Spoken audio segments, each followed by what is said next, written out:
Masayang naglalakad pauwi sa kanilang bahay ang 12 taong gulang na si Tomas mula sa pakikipaglaro sa kanyang mga kaibigan. Pawisan siya at bahagyang humihingal. May kaitiman ang kanyang balat dahil sa madalas na paglalaro sa ilalim ng matinding sikat ng araw. Nakatira siya sa isang maliit na baryo na kung tawagin ay Santa Monica. Ang tanging kasama niya sa buhay ay ang kapatid ng kanyang ina na si Tita Meli na isang matandang dalaga. Nang makarating si Tomas sa bahay ay nakita niya kagad si Tita Meli na abala sa pagtatahi habang nakaharap sa lumang makinang pangtahi na dipadyak at dinig na dinig sa buong bahay ang malakas na tunog ng makina. Huminto si Tita Meli nang mapansin si Tomas at agad na tumaas ang isa nitong kilay. Hoy, Tomas! Abay, bakit ngayon ka lang nakaisip umuwi? Maghapon ka na namang wala. Hindi ka naman pakinabangan dito sa bahay. Saan ka ba galing, ha? Diyan lang po, tita. Nakipaglaro lang po ako sa mga kaibigan ko. Ang saya nga po namin kanini. Naglaro po kami ng habul-habulan sa may tabing ilog. Ang dumi-dumi mo na naman, Tomas. Ilang beses ko ba sabihin sa'yo na huwag ka magpapagabi sa labas? Hindi mo ba alam na delikado na ngayon? May mga nawawalang hayop at sabi nila may kung anong gumagala sa baryo natin tuwing gabi. Sandaling natigilan si Tomas. Alam niya ang mga usap-usapan sa baryo tungkol sa kung anong nilalang na pumapatay sa mga hayop tuwing gabi. May ilang nagsasabi na baka aswang ang may kagagawan, pero marami rin ang hindi naniniwala. Hindi pa naman po gabi, tita eh. Hapon pa lang po. Hay nako, nangangatwirang ka pa talaga. Nako, kung nandito lang ang nanay at tatay mo, sigurado kong palo agad ang aabutin mong bata ka. Hala, sige na, maglinis ka na ng katawan mo at pagkatapos ay magsaing ka na. Hindi nakasagot si Tomas. Sa kabila ng kanyang pagiging masayahing bata, ay may malalim siyang sugat sa puso. Isang sugat na sa tingin niya ay hindi kailanman maghihilom. Namatay ang mga magulang ni Tomas. 3 taon na ang nakakalipas. Sakay sila noon ng isang bangka pauwi sa Santa Monica muli sa karatig na bayan nang bigla silang sinalubong ng malalakas na alon. Tumaob ang bangka nila at nalunod ang kanyang nanay at tatay, habang si Tomas ay himalang natagpuan na nasa ibabaw ng lumulutang na kahoy na bahagi ng bangka.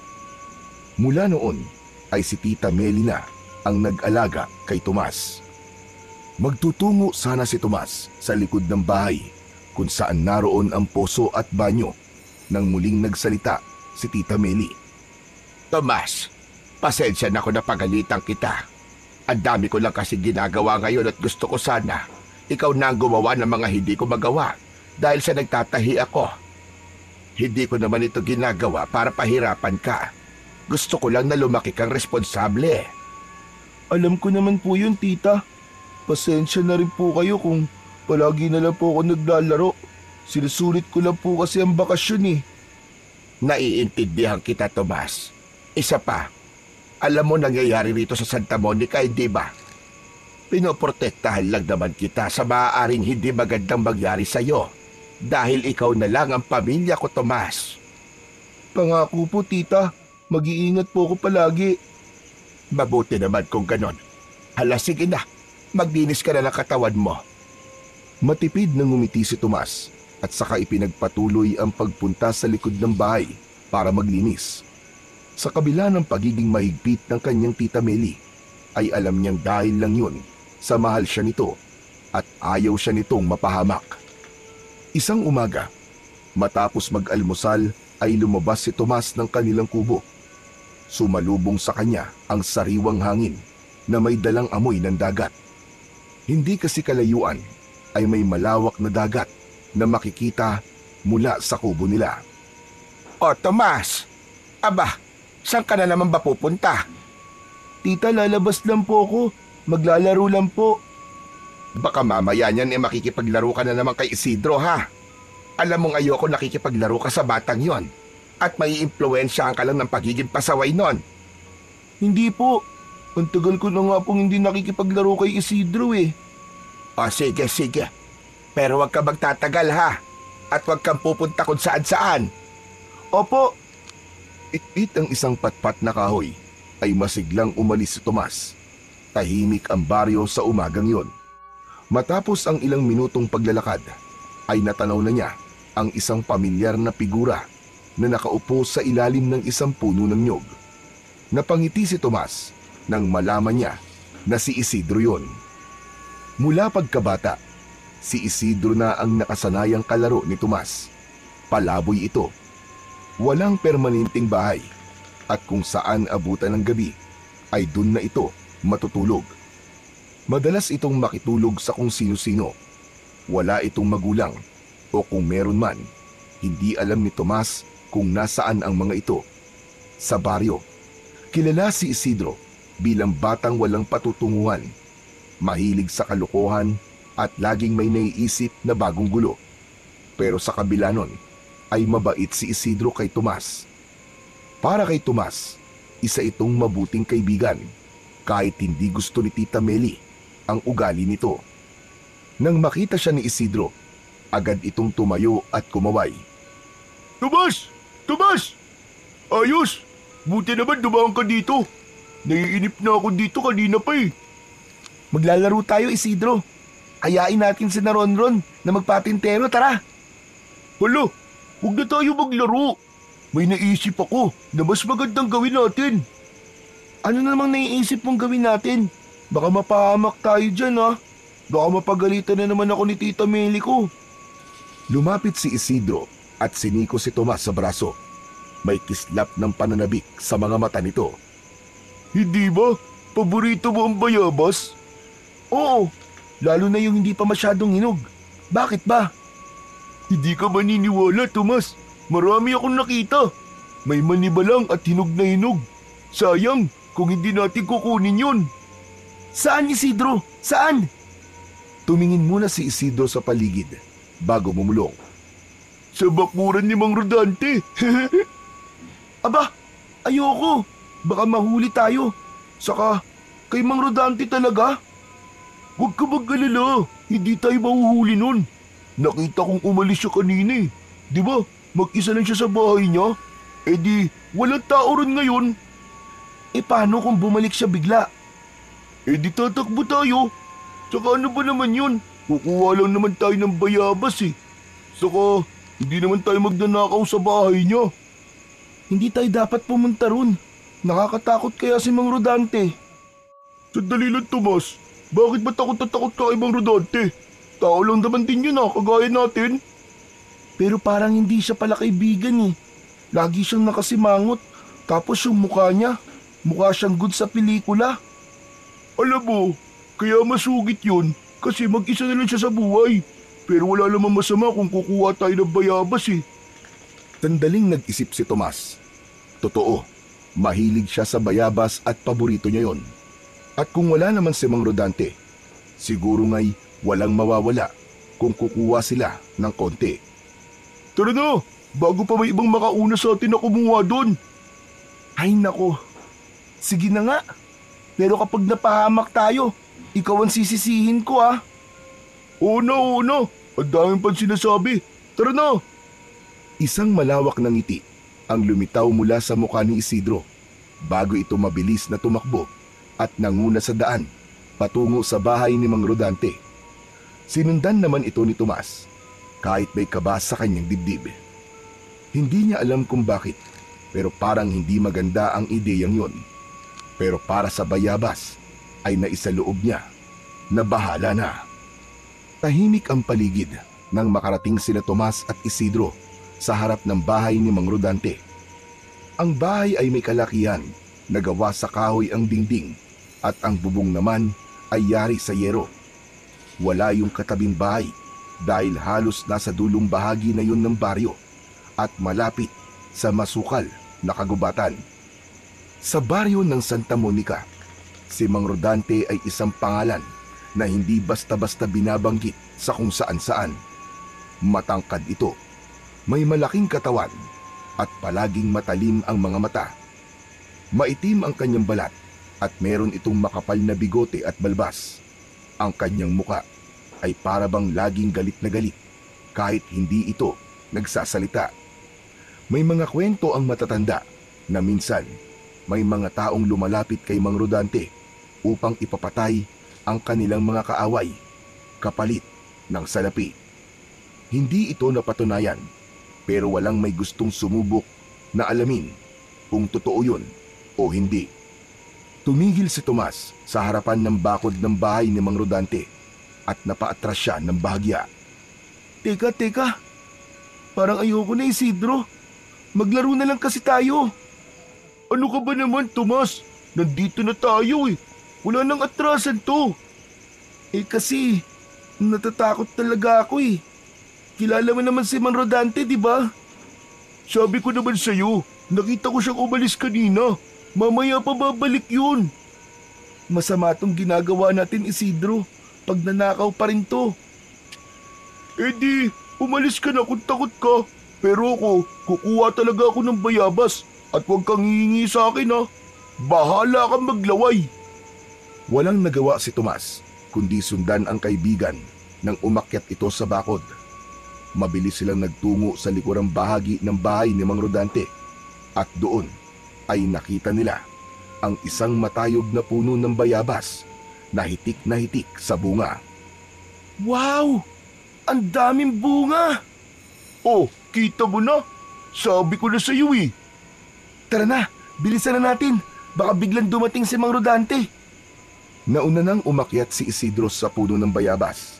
Sumunod si Tomas na bagamat hindi kasing bilis ng kaibigan sa pag-akyat, ay agad na nakakuha ng mga bunga. Isa-isa nilang inilalagay sa laylayan ng kanilang damit ang mga nakukuwang bayabas.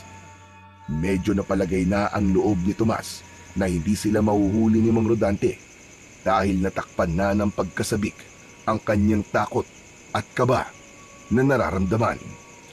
Habang patuloy siyang pumipitas, naisip niyang sulit na rin siguro ang pagsama niya sa kaibigang si Isidro. Ngunit sa isang iglap, isang malakas na sigaw ang narinig nila. Hoy! Mga lintik na bata ito! Bumaba kayo riyan! Mga batang magnanakaw! Pakiramdam ni Tomas ay tumigil ang mundo nang marinig niya ang galit na sigaw ni Mang Rodante. Sa sobrang gulat, muntik na siyang mahulog mula sa sanga na kanyang kinakapitan. Mas lalong nanginig sa takot si Tomas nang makita niyang may dalang itak si Mang Rodante. Mga walang hiya kayong bata kayo! Bumaba kayo riyan! Bago ko kayo mataga! Halos magkandara pa sina Tomas at Isidro sa pagbaba. Hindi na nila inisip kung masusugatan sila sa mga sanga. Ang tanging nasa isip lang nila ng mga sandaling yon ay ang makatakbo at makatakas. Pagkababa, mabilis at walang lingon-lingon na tumakbo ang dalawa. Narinig pa nila ang galit na boses ni Mang Rodante sa kanilang likuran. Pero hindi na sila naglakas loob na lumingon pa. Tumakbo sila ng tumakbo hanggang sa hindi na nila narinig ang sigaw ni Mang Rodante. Hingal na hingal sina Tomas at Isidro nang sa wakas ay huminto sila sa ilalim ng isang puno ng akasya. Malayo na yon mula sa bahay ni Mang Rodante. Pareho nilang hinayaan na makahinga sila ng maayos mula sa nakakapagod na pagtakbo. Sabi ko na kasi sa'yo eh. Huwag na tayong tumuloy dun eh. Nakita mo na, nahuli tuloy tayo ni Mang Rodante. Ang dami na nga natin nakuha bayabas eh. Tapos nagre-reklamo ka pa? Iba kasi nakita ni Mang Rodante ang mga mukha natin. Paano kung puntahan tayo sa bahay natin?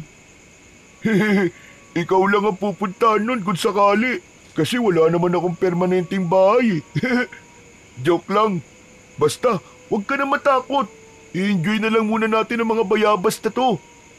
Bumuntong hininga si Tomas. Alam niyang hindi na niya mababago ang nangyari. Pero hindi niya maalis sa isip ang galit na muka ni Mang Rodante. Parang may kakaibang lagim sa titig ng matandang lalaki na para bang kaya siya nung kainin ng buhay. Hindi nagtagal ay nagpaalam na si Tomas sa kaibigan niyang si Isidro Nauuwi na siya. Dala ang mga bayabas ay naglakad siya pauwi habang nakayuko.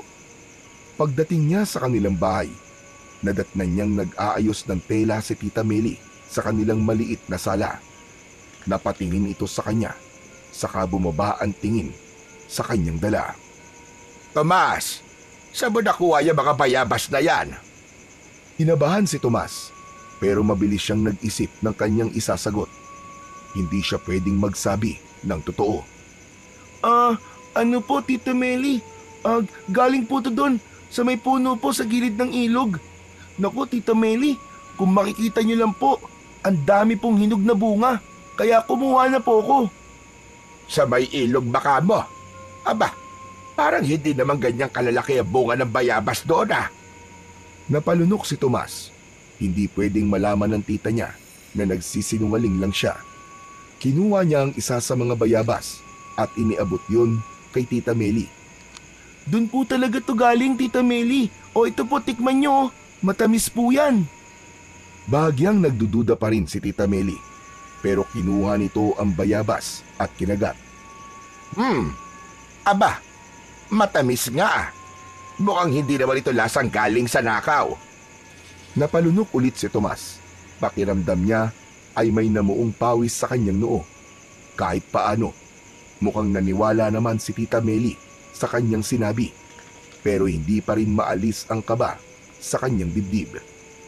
Habang kumakain ng bayabas, tumingin siya sa bintana ng kanilang bahay, papunta sa direksyon kung saan naroon ang bahay ni Mang Rodante. Hindi niya alam kung ano, pero may pakiramdam siyang may hindi magandang mangyayari. Buong maghapon ay hindi tumigil si Tomas sa pagkilos. Pagkalinis niya ng kanyang kwarto, sinimulan niyang walisin ang buong bahay. Matapos yun, kinuha niya ang lumang basahan at pinunasan ang mga upuan, ang lamesa, pati na rin ang mga bintana. Hindi siya madalas magkusang maglinis ng ganoon, pero hindi niya magawang tumigil. Para bang kung abala ang kanyang katawan, hindi siya aatakihin ng matinding kaba sa kanyang dibdib dahil sa ginawa niyang pagnanakaw ng bayabas sa bakuran ni Mang Rodante. Abala naman si Tita Meli sa pananahi ng mga damit na ipapadala sa umorder sa kabilang baryo nang mapansin ito ang kakaibang kasipagan ng kanyang pamangkin. Saglit itong huminto at pinagbasdan siya. Tomas, bakit ba sipag-sipag mo ngayon ha? May sakit ka ba? Wala po, tita. Gusto ko lang po talagang makatulong sa inyo. Hindi po ba? Gusto niyo po na masipag po ako? Oo naman. Pero nagtataka lang ako sa'yo at bigla ka naging masipag. Ano bang ginawa mo at bigla ka naging masipag ha? Tinignan siya ni Tita Meli na para bang sinusuri kung nagsasabi siya ng totoo o hindi. Alam niya na kapag nagsinungaling siya ay mararamdaman ito. Kaya imbis na sumagot ay nagpatuloy na lang siya sa kanyang ginagawa. Maya-maya pa, nang makita ni Tita Meli na hindi talaga titigil si Tomas, bumuntong hininga ito at tumayo mula sa pananahi. Lumapit ito sa kanya at marahang tinapik ang kanyang balikat. Hoy Tomas, tama na nga yan, itigil mo na nga ang ginagawa mo. Abay magpahinga ka naman. Ako na ang napapagod para sa iyo eh. Pero hindi pa rin tumigil si Tomas sa pagpupuna sa dingding gamit ang basahan. Ano ka ba naman, Tomas? Tama na sabi yan. Baka mamaya niyan ay madulas na ang butiki dyan sa kakapunas mo. Konti na lang po to, tita. Matatapos na po ako. Tomas, hindi mo ako maluloko. Ano ba talaga nangyari, ha? May ginawa ka bang ikagagalit ko? Napatingin si Tomas sa kanyang tita. Alam niyang mali ang ginawa nila ni Isidro, pero mas lalo siyang matatakot kung aamin siya. Kaya ang tanging nagawa niya ay ang ibaling sa ibang bagay ang atensyon upang mabawasan ang konsensyang umuusig sa kanya ng sandaling yon. Kinagabihan, tahimik na kumain ng hapunan sina Tomas at Tita Meli. Ang tanging naririnig sa loob ng bahay ay ang mahihinang kalansing ng kubyertos at ang tunog ng kuliglig sa labas. Hindi makatingin ng diretso si Tomas sa kanyang tita. Sa gitna ng pagkain ay nakarinig sila ng malakas na katok sa pinto. Napapitlag si Tomas. Mabilis siyang napatingin sa kanyang tita na bahagyang napakunot ang noo. Aba, gabi na ha. Sino kaya yon? Sandali lang ako na titingin. Tumayo si Tita Meli at lumapit sa pinto. Binuksan nito yun at mula sa kinaroroonan ni Tomas ay nanlaki ang mga mata niya nang makita na si Mang Rodante ang nasa labas ng bahay nila. Aba, Mang Rodante, ikaw pala. Anong sadya mo rito? Bahagyang nilingon ni Mang Rodante ang loob ng bahay. Nanlamig ang buong katawan ni Tomas nang matalim na tumama ang mga mata ng lalaki sa kanya. Maya-maya pa ay bumalik ang tingin nito kay Tita Meli. Meli, hindi ba't pamangkin mo si Tomas? Oo, Mang Rodante, bakit? Kanina, nagnakaw siya ng bayabas sa bakuran ko. Nakita ko siya at yung batang palaboy na si Isidro. Walang kaso sa akin na kumuha sila ng bunga ng aking mga tanim. Pero ang problema, hindi sila nagpaalam at mas pinili nila ang magnakaw. Nilingon ni Tita Meli si Tomas. Tomas! Lumapit ka nga rito. Bilisan mo at nanggigigil ako sa iyong bata ka. Halos hindi makapagsalita si Tomas ng sandaling yun. Parang may kung anong bumara sa kanyang lalamunan. Alam niyang wala na siyang kawala. Dahan-dahan niyang ibinaba ang kutsara at tumayo mula sa upuan. Nakayuko siyang lumapit kay Tita Meli. Totoo ba ang sinabi ni Mang Rodante? Magsabi ka ng totoo. Totoo po, tita. Hindi mo ba tinuturuan ang tamang asal ng batang yan, Meli? Bata pa lang magnanakaw na. Ano pa kaya paglaki niyan? Patawad, Rodante. Hindi ko alam na gagawin niya yon. Sinasabihan ko naman yan na mali ang magnakaw. Hindi ko alam kung anong pumasok sa ulo ng makulit na batang ito. Tomas, humingi ka ng tawad kay Mang Rodante. Bilisan ba? Mang Rodante, patawad po. Hindi ko na po uulitin. Siguraduhin mo lang na hindi na mauulit to, Tomas. Hindi lahat ng tao ay kaya kang patawarin. Minsan, may mga gumagawa ng ibang paraan para maturuan ng leksyon ng mga batang matitigas ang ulo. Magpasalamat kayo ng kasama mo na wala akong ginawa sa inyo kanina. Naramdaman ni Tomas ang kilabot sa sinabi ni Mang Rodante. Hindi ito nagtataas ng boses pero may kung anong banta sa tono ng lalaki. Pagkatapos ay humakbang na paalis si Mang Rodante. Nang wala na ito, padabog na isinara ni Tita Meli ang pinto at agad na hinarap si Tomas. Kita sa mukha nito ang galit at pagkadismaya. Tomas, halika nga rito, bata ka. Nakakahiya ginawa mo. Hindi lang dahil sa pagnanakaw mo kaya ako galit sa'yo. Alam mong hindi ka dapat sumasama kay Isidro, hindi ba? Tignan mo ang nangyari. Naiimpluwensya ka ng batang yon ng hindi maganda. Pero tita, Tumahimik ka. Alam mo marami na siyang nagawang kalokohan.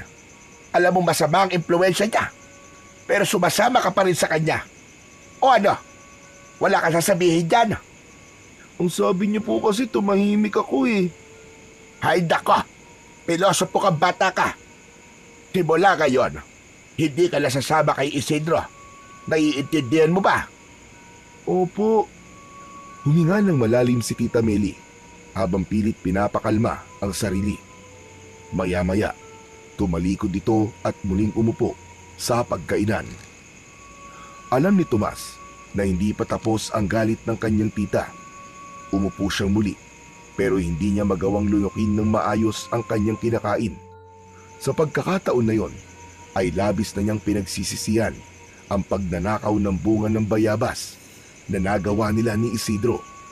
At nangako siya sa sarili niya na hindi niya na yon uulitin. Bilang parusa sa nagawa ni Tomas, ay 2 araw siyang hindi pinalabas ni Tita Meli.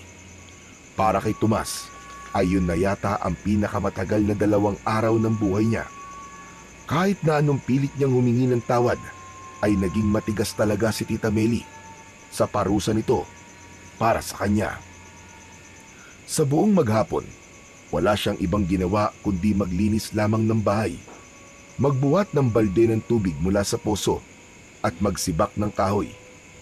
Sa labas ng kanilang bahay ay dinig na dinig niya ang halakhakan ng kanyang mga kalaro. Gusto niya sanang lumabas dahil sa inggit, pero naisip niya na baka kapag ginawa niya yon ay madagdagan ang araw na hindi siya makakalabas. Kaya wala siyang nagawa kundi sumilip na lamang sa bintana at panoorin ang masasayang paglalaro ng mga kalaro niya. Sa pangatlong araw, maagang bumangon si Tomas at umaasa siyang papayagan na siyang lumabas ng kanyang tita. Habang inihahanda niya ang mesa para sa almusal, ay dumating na si Tita Meli. Tomas, makinig kang mabuti. Pinapayagan na kitang lumabas ngayong araw. Pero ito ang tandaan mo ha. Kapag nalaman kong nakipagkita ka uli o nakikipagkaibigan kay Isidro, habang buhay na kitang hindi papayagan lumabas ng bahay. Naiintindihan mo ba? Opo, tita. Nangangako po ko. Hindi na po ako makikipagkaibigan kay Isidro. Hindi na nagsalita si Tita Meli. Umupo na ito at nagtimpla ng kape. Hindi naman maitago ni Tomas ang malaking ngiti sa labi dahil sa wakas ay makakalabas na siya at makakapaglaro. Matapos mag-almusal ay lumabas na si Tomas at masaya siyang sinalubong ng kanyang mga kalaro. Agad silang naglaro ng habul-habulan at luksong tinik. Huminto lang siya nang kakain na sila ng tanghalian. Pero matapos kumain ay lumabas siya ulit para makipaglaro. Maghapon na naglaro at tumakbo si Tomas kasama ang iba pang mga bata. Nang papalubog na ang araw ay sakalang naisipan ni Tomas na umuwi. Habang naglalakad siya ay isang boses ang narinig niya sa kanyang likuran. Hoy! Hoy, Tomas! Hindi huminto sa paglalakad si Tomas. Alam niyang si Isidro yun. Naalala niya ang banta ng kanyang tita. Pinilit niyang bilisan ang lakad, pero mas mabilis si Isidro at nagawa siya nitong abutan. Hoy, Tomas! Aba, parang bingi ka na yata. Kanina pa kita tinatawag eh. Isidro, bakit ba yun? Bawal na ako makipag-usap sa'yo eh. Sabi ni Tita Meli, hindi na ako pwedeng sumama sa'yo. Nagpunta kasi si Mang Rodante sa bahay, tapos isinumbong niya ako. Nagnakaw daw tayo sa bakuran niya. Hayaan mo na yung tita mo. Hindi naman niya malalaman to, di ba? Umiling si Tomas, pero bago pa siya makasagot, ay inunahan na siya ni Isidro na magsalita. May sasabihin ako sa iyo, Tomas. Nakita ko ang loob ng bahay ni Mang Rodante. Sumilip lang naman ako. Grabe, ang daming magagandang gamit sa loob. Siguro, totoo nga yung sinasabi nilang binabayaran siya para pumatay ng mga tao. Malaki siguro ang ibinabayad sa kanya kaya ganun. Loko talaga, Isidro. Baka mahuli ka niya. Alam mo ba delikado ang ginawa mong yun? Ang duwag-duwag mo naman, Tomas. Wala naman nangyari sa akin eh. Tignan mo, at nandito ako, kausap ka. Alam mo, Tomas, naisip ko nga na baka maraming pera o alahas si Mang Rodante na tinatago doon sa bahay niya. Kung meron man, wala na tayong pakialam doon, Isidro. Lumingon-lingon si Isidro, tapos bumulong kay Tomas. Tomas, ano kaya kung pasukin natin ang bahay niya? Hindi ba umaalis siya tuwing umaga? Sasamantalayin natin ang pagkakataon na yun para nakawan siya. Ano? Pambihira ka, Isidro. Baliw ka na ba? Hindi mo pwedeng gawin yun. Masama yun. Sa gagawin mong yun, maaari kang makulong, Isidro. Ang hina mo talaga, Tomas. Isipin mo na lang ang mga bagay na makukuha natin sa loob ng bahay niya. Malaking pera yun kapag nagkataon. Kahit pa, Isidro, hindi ito isang laro. Baka mahuli ka ng Mang Rodante. Baka matagpuan ka na lang isang araw na wala ng buhay. Kung ayaw mo, edi wag. Ako na lang. Sa bagay, mas malaki ang makukuha ko kapag wala akong kahati. At bago pa mapigilan ni Tomas si Isidro, ay mabilis itong tumalikod at naglakad na palayo. Gusto sanang habulin ni Tomas ang kanyang kaibigan, pero nanigas ang kanyang mga paa. Natakot siyang baka may makakita sa kanya at isumbong pa siya sa kanyang tita. na kinakausap niyang muli si Isidro. Wala na siyang nagawa kundi ang ipagpatuloy na lamang ang paglalakad pauwi habang may kaba sa dibdib para kay Isidro. Isang tanghali, naglalaro si Tomas kasama ang kanyang mga kalaro ng tumbang preso. Sa gitna ng kanyang paglalaro ay napansin niya si Isidro na nasa likod ng isang puno sa hindi kalayuan. Kumakaway ito sa kanya at nakangisi pa. Alam niya na nais nito na lumapit siya rito, pero hindi niya ito pinansin at ipinagpatuloy na lamang ang kanyang paglalaro. Ayaw niyang makipag-usap kay Isidro, lalo na at pakiramdam niya ay may masama na naman itong binabalak. Pero hindi siya tinigilan ni Isidro at patuloy lang ito sa pagkaway. Naiinis man, napabuntong hininga na lamang si Tomas at nagpaalam saglit sa kanyang mga kalaro bago lumapit sa makulit na si Isidro. Ano na naman ba yun, Isidro? May sasabihin kasi ako sa'yo. Sumunod ka sa akin, dali. Hindi na hinintay pa ni Isidro ang sagot ni Tomas at hinila na siya nito palayo. Naglakad sila patungo sa tabing dagat, isang parte sa baryo nila kung saan walang masyadong tao kapag ganun oras dahil masyadong mainit doon. Huminto si Isidro saglit na lumingalinga upang tiyakin na walang ibang makakarinig sa kanila. Tomas, hindi ka maniniwala. Alam mo bang nagawa ko na? Ang alin? Nakapasok na ako sa bahay ni Mang Rodante. Ano? Nagbibiro ka lang, di ba? Seryoso ako, Tomas. Pero dahil magaling ako, hindi ako nahuli ni Mang Rodante. Ang nakakainis lang, wala akong nakuha na pera o alahas. Hindi ko naman kayang buhatin yung mga gamit niya ron. Eh di wala ka na pala. Sinabi ko naman kasi sa'yo eh, huwag mo nang ituloy ang plano mo na yun. Magpasalamat ka na lang at hindi ka niya nahuli. Ngumisi si Isidro, saka may inilabas mula sa likod nito na isang luma at gusot na papel. Iniunat nito yon at ipinakita kay Tomas. Wala nga akong nahanap na pera, pero nakuha ko naman ito. Tinitigan ni Tomas ang hawak ni Isidro. Isa yung lumang mapa na may nakaguhit na mga linya at marka. At sa gitna nun ay may isang lugar na may nakabilog na pula. Ano yan? Mapa ng kayamanan to, Tomas. Muling tinitigan ni Tomas ang papel. Sinuri niya ang mga marka at dahan-dahang napagtanto na pamilyar sa kanya ang itsura ng lugar na nakaguhit doon. Pero parang dito yan sa baryo natin ah. Tignan mo to oh. Ito ang baryo natin. Ito naman ang dalampasigan. At ang kayamanan ay... Hala, nandito sa isla na malapit dito sa Santa Monica. Oo nga no. Tama ka. Ang galing mo, Tomas. Ngayon ko lang napansin na dito lang ito.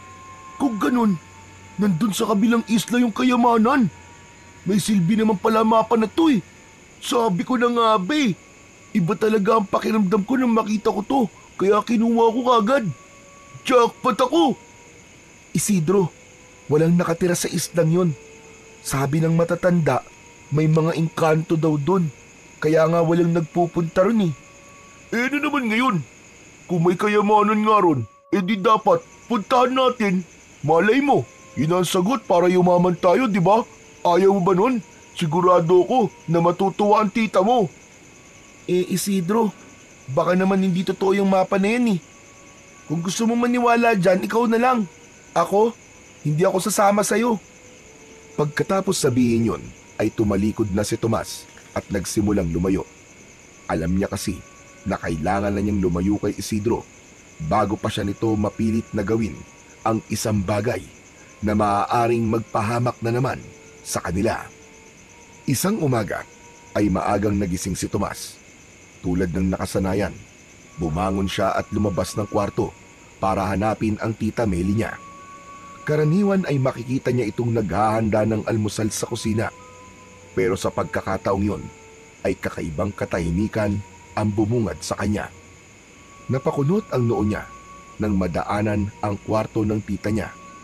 Nakabukas ng bahagya ang pinto at mula roon ay nasilip niya si Tita Meli na nakaupo sa gilid ng kama habang nag-aayos ng sarili.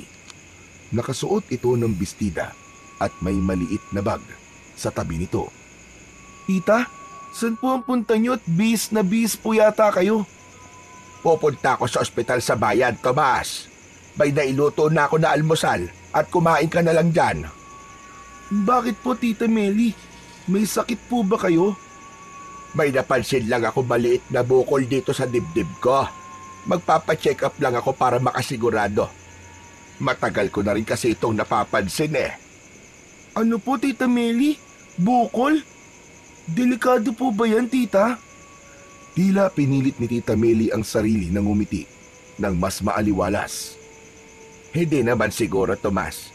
Pero mas mabuti na makasigurado, kaya kailangan ko magpa-check up sa doktor. Tita Meli, gaano niyo na po katagal na napapansin po yung bukol niyo sa dibdib? Mga ilang linggo na rin, Tomas. Pero ngayon ko lang naisipang ipatingin. Ngayon lang kasi ako nagkapera para dito. Napayuko si Tomas. Kahit paano ay nakonsensya siya.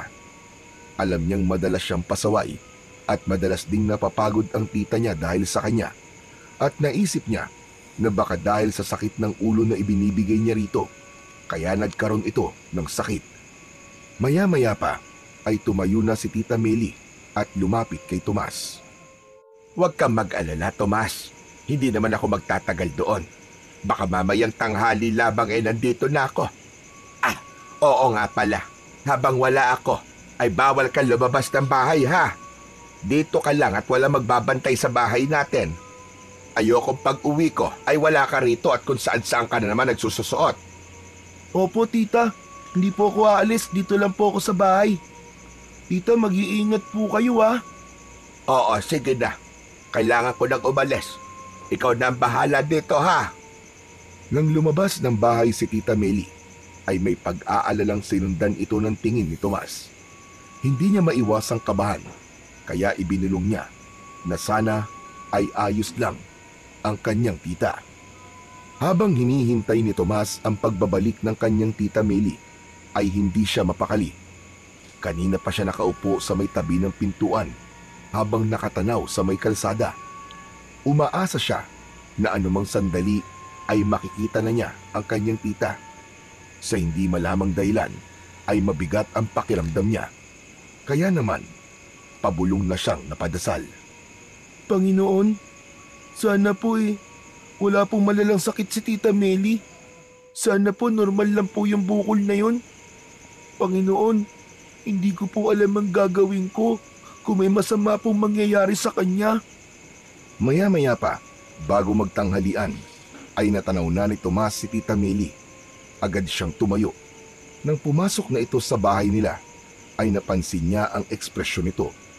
Mabigat ang mga akbang ng tita niya at parang wala itong sigla. Tita, ano pong sabi ng doktor? Ayos lang po ba kayo? Huminga ng malalim si Tita Meli bago tumingin sa kanya at nagsalita. Tomas, may cancer ako. Yung bukol, mabilis daw ang pagkalat nun sa ibang parte ng katawan ko. Ano po? Cancer? Ano raw pong kailangan niyong gawin? Kailangan daw ito matanggal sa lalong madaling panahon, Tomas. Kailangan kong maoperahan. E di, ipatanggal na po natin. Pinilit ngumiti ni Tita Meli, pero halata sa mga mata nito ang lungkot. Hindi ganun kadali yon, Tomas. Hindi ganun kadali na ipatanggal ang bukol sa dibdib ko. Kailangan natin na malaking pera sa operasyon na yon. Sa ngayon, hindi pa ganun kalaki ang perang naipon ko para sa operasyon. Natigilan si Tomas. Alam niyang hindi sila mayaman. Ang alam lang niya, ang tita niya ay kumakayod ng gusto para sa kanila. Pero sapat lang ang kinikita nito para sa pang-araw-araw na gastusin. Tita Meli, magkano po ba ang babayaran niyo para maoperahan po kayo? Hindi ko pa alam ang eksaktong halaga. Pero malaki yon. Kailangan ko mag-ipon. Dapat ay mas marami ang magpapatahi sa akin sa mga susunod na araw. E paano po kung matagalan po tayo sa pag-iipon? Sabi niyo po mabilis po ang pagkalat ng bukol niyo. Nagbaba ng tingin si Tita Meli na tila ba ayaw sagutin ang tanong ni Tomas. Doon na bumagsak ang luha ni Tita Meli. Gagawin ko ang lahat, Tomas. Gagawin ko ang lahat. Kaya huwag kang mag-alala. Ang gusto ko lang ay mag-aral ka at huwag kang maging pasaway. Sa puntong yon, hindi na rin napigilan ni Tomas ang luwang kanina pa nagbabadyang bumagsak sa kanyang mga mata. Lumapit siya sa tita niya at niyakap ito na mahigpit upang iparamdam niya rito na hindi ito nag-iisa. Simula ng araw na yon ay hindi maalis sa isipan ni Tomas ang kalagayan ng kanyang tita Meli. Tuwing makikita niya itong tahimik at tila malalim ang iniisip, ay lalo siyang nababahala. Alam niyang hindi nagpapakita ng kahinaan ang kanyang tita, pero ramdam niya na nag-aalala ito. Nais ni Tomas na tumulong at alam niya na kailangan niyang makahanap ng paraan. Isang gabi, habang nakahiga siya sa banig at nakatitig sa kisame, biglang pumasok sa isip niya ang isang bagay na matagal na niyang pilit kinalilimutan. Ang lumang mapa na ipinakita sa kanya ni Isidro. Naisip niya na baka totoo ang kayamanan na itinuturo ng mapa na yun. Kaya nang sumunod na araw ay agad na hinanap ni Tomas ang kaibigang si Isidro. Halos maikot na niya ang baryo nila pero hindi niya ito nakita. Hanggang sa nagtungo siya sa ilog at doon niya nakita si Isidro na nakaupo sa isang malaking bato habang namimingwit ng isda. Lumapit si Tomas kay Isidro at bahagyang nagulat si Isidro nang makita siya. Oh, Tomas! Ikaw pala yan! Long time no see ah! Isidro, kailangan natin mag-usap tungkol dun sa mapa na nakuha mo sa bahay ni Mang Rodante. Oh, bakit? Anong meron sa mapa na yun? Gusto kong subukan nating hanapin ang kayamanan. Pumunta tayo sa isla na yun. Nanlaki ang mga mata ni Isidro at saglit itong natigilan bago tumawa ng mahina.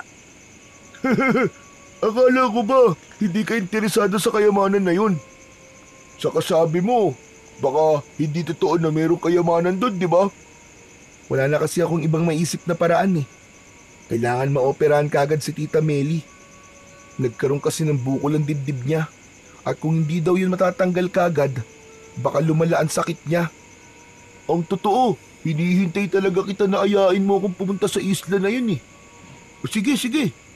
Pero, paano tayo pupunta sa isla? Hindi ko rin alam eh. Wala naman tayong bangka. Napangiti si Isidro at tumangu-tangu ito. Huwag ka mag-alala. Alam ko kung paano tayo makakapunta sa kabilang isla. May isang bangka sa tabing dagat na mukhang matagal nang walang gumagamit. Medyo sira na nga lang, pero kung aayusin natin, pwede nating gamitin yon papunta sa isla. Sigurado ka bang magagamit pa natin yon? Oo naman, konting ayos lang dun, pwedeng-pwede na yon. Sige, sige, gawin na natin kagad. Kailangan nating makuha ang kayamanan sa lalong madaling panahon. Alam ni Tomas na delikado ang gagawin nila at walang kasiguraduhan na may kayamanan nga sa isla na yon. Pero para sa kaligtasan ng kanyang Tita Meli, handa siyang sumugal sa isang bagay na alam niya na maaaring maging sanhi ng kanyang kapahamakan. Matapos ang kanilang pag-uusap sa tabing ilog, hindi na nag-aksaya ng oras sina Tomas at Isidro. Agad silang nagtungo sa tabing dagat kung saan naroon ang sinasabing bangka na nakita ni Isidro. Nang marating nila ang lugar, tumigil si Tomas sa harap ng isang lumang bangka. May kalumaan na yon at halatang hindi na nagamit ng matagal. May lamat ang pintura at maraming parte ang kupas. Pero ang pinaka-nakababahala ay ang isang malaking butas sa gilid ng bangka. Ang laki naman ng butas! Paano natin naayusin to? Hindi naman sobrang laki. Kailangan lang natin tapalan yan at patibayin ulit. Hindi napapasukin ng tubig yan. Pero saan tayo kukuha ng pantakip? Saglit na nag-isip si Tomas bago may naalala. May natitira pa siyang konting ipon mula sa perang binibigay sa kanya ni Tita Meli sa baon niya noon sa paaralan. Ang balak niya sana ay ibili yun ng sapatos sa susunod na pasukan. Sige, ako nang bahala. Bibili na lang ako ng sealant. May nakita akong binibenta sa tindahan sa bayan. Sigurado ka ba? Baka mahal yun. May ipon naman ako eh. Yun na lang ang gagamitin ko pambili. Kinabukasan, maagang umalis si Tomas at nagtungo na nga siya sa bayan. Ginamit niya ang kanyang ipon upang bumili ng sealant na maaaring gamitin sa kahoy. Habang nagbabayad siya sa tindero, hindi maiwasan ni Tomas na makadama ng kaba. Hindi lang dahil sa perang ginastos niya, kundi dahil sa gagawin nila ni Isidro. Pagka-uwi, agad siyang nagtungo sa tabing dagat kung saan naghihintay si Isidro. Oh, nandiyan ka na pala, Tomas! May nabili ka ba? Oo, gamitin na natin para maayos na yung bangka na yan. Agad na kumilos ang dalawang magkaibigan upang linisin at tapalan ang butas ng bangka. Matapos ay maingat nilang pinahiran ng sealant ang sirang bahagi. Pero bago nila yun gawin, ay nilagyan muna nila ng plywood ang butas na sapat lang upang takpan ito. Ilang araw nating patutuyuin to, Isidro? Siguro, mga 3 araw. Para siguradong tuyong-tuyo tsaka matibay. Huwag tayo magmadali at baka magsisi tayo sa bandang huli. Sa mga sumunod na araw, lihim na bumabalik si Tomas sa tabing dagat upang tignan ang kanilang bangka. Sinigurado niyang hindi malalaman ni Tita Meli ang kanyang ginagawa. Tuwing tinatanong siya nito kung saan siya galing, ay palagi niyang sinasabi na nakipaglaro lang siya. Isang gabi, tahimik ang buong Santa Monica. Sa loob naman ng bahay ni na Tomas ay maingat siyang bumangon sa kanyang higaan. Lumabas siya ng kanyang silid at sinilip si Tita Meli sa kwarto nito. Nang makita niya na mahimbing itong natutulog, ay hindi na siya nagsayang pa ng oras.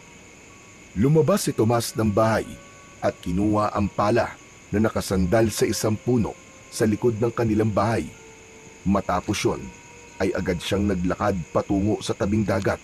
Nagdesisyon sila ni Isidro na sa gabi nila gagawin ang pagpunta sa isla upang walang kahit na sinong tao ang makakakita sa kanila. Nang makarating si Tomas kung nasaan ang kanilang bangka, ay naroon na at naghihintay si Isidro. Nakatayo ito sa tabi ng bangkang inayos nila. May hawak itong 2 sagwan na ayon dito ay kinuha nito sa ibang bangka na naroon. Ang tagal mo naman, Tomas! Akala ko hindi ka na darating eh. Eh kasi naman, hinintay ko pang makatulog si Tita Meli. Saka, hindi pwedeng hindi ako dumating kasi baka ito na ang paraan para maoperahan si Tita. Napangisi si Isidro at inabot sa kanya ang isang sagwan. Tinignan ni Tomas ang bangka. Matibay naman na kahit papano kung titignan at hindi na tulad noong una nila yung nakita.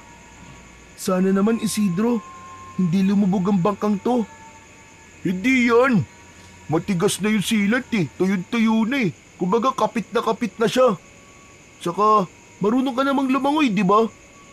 Oo naman. Ikaw, marunong ka bang lumangoy? Ako pa talaga ang tinanong mo. Siyempre, marunong akong lumangoy, no? Hindi lang ako marunong, kundi magaling na magaling. Tara na nga. Itinulak na nila ang bangka papalapit sa tubig at sabay silang sumakay. Sinimulan na nila ang pagsagwan. Habang papalayo sila sa dalampasigan, ay nililingon ni Tomas ang kanilang baryo at sa isip niya ay humingi siya ng tawad sa kanyang Tita Meli sa paglilihim niya dito sa plano nila ni Isidro. Habang tinatawid nila ang madilim na dagat, iisa lang ang nasa isip ni Tomas ng mga sandaling yon, at yun ay ang kayamanan. Umaasa siya na totoo ang kayamanan at ligtas silang makakabalik ni Isidro sa Santa Monica. Hindi huminto ang dalawa at patuloy na nagsagwan sa ilalim ng madilim na langit. Tanging liwanag ng buwan ang kanilang tanglaw. Makalipas lamang ang ilang minuto, ay halos hindi na nila maramdaman ang kanilang mga braso sa sobrang ngalay. Ngunit hindi sila tumigil. Konti na lang, Isidro. Konti na lang. Nakikita ko na ang isla. Malapit na tayo. Tomas, napapagod na ako. Parang mapuputol na mga braso ko. Nagulat si Tomas nang biglang huminto si Isidro sa pagsagwan. Oh, bakit ka tumigil, Isidro? Malapit na nga tayo eh. Ayoko na. Hindi ko na kaya, Tomas. Magpahinga na muna tayo saglit. Wala na tayong oras, Isidro, para magpahinga. Malapit na tayo. Tiisin mo na lang. Putik naman, Tomas, oh. Parang hindi ka na napapagod, ah. Baka naman mamatay tayo nito sa pagod. Napailing si Tomas, pero alam niyang hindi niya mapipilit si Isidro. Ramdam na rin niya ang pangangalay ng kanyang mga braso at masakit na ang kanyang likod sa kakasagwan. Kaya naman, pumayag na siya sa kagustuhan ni Isidro na magpahinga. Ibinaba nila ang kanilang mga sagwan habang nakatingin sa isla. Napansin ni Tomas na parang may mali sa bangka. Napatingin siya sa butas na nilagyan nila ng silan at nagulantang siya nang nakita niyang meron doon maliit na butas kung saan pumapasok ang tubig. Naku po, nalintikan na. Isidro, may butas ang bangka natin. Ano? Hala, oo nga. Akala ko ba matibay yung tinapal natin dyan? Ewan ko, hindi ko rin alam eh. Nagsimulang bumilis ang pagpasok ng tubig sa bangka nila dahil unti-unting lumalaki ang butas.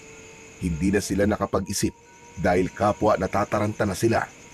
At bago pa man sila makapag-isip ng gagawin, ay tuluyan ng nasira ang silan at mas naging mabilis ang pagpasok ng tubig sa bangka. Ang gawin natin, Tomas? Naku po, lulubog tayo. Kailangan na natin tumalon, Isidro. Langayin na lang natin ang papunta sa isla. Teka lang, Tomas, teka lang. Ang totoo yan eh. Hindi ako marunong lumangoy. Ano? Anak ng teteng oh. Akala ko ba marunong kang lumangoy? Ang sabi mo pa nga ay magaling ka, di ba? Nagbibiro lang naman ako nun eh. Hindi talaga ako marunong lumangoy, Tomas.